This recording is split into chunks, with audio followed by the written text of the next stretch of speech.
స్కూల్కి కాలేజీకి ఎందుకు వెళ్తున్నావు? చదువుకోవడానికి వెళ్తావు. చదువుకోవాలి.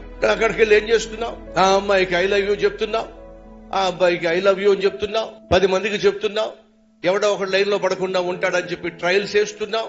చదువు పక్కన పెట్టేశావు. వాళ్లతో పాటు షికారులకు వెళ్తున్నావు, బైకుల మీద తిరుగుతున్నావు, పనికి మళ్ళీ హోటల్స్ కి వెళ్తున్నావు, పార్టీస్ కి వెళ్తున్నావు, ఎగ్జామ్స్ రాయటల్లా, నాన్న లేక అమ్మ ఇచ్చిన డబ్బులన్నీ కూడా విచ్చలవిడిగా జీవించడానికి, పనికి మళ్ళీ స్నేహితులతో తిరగడానికి తగలేస్తున్నావు.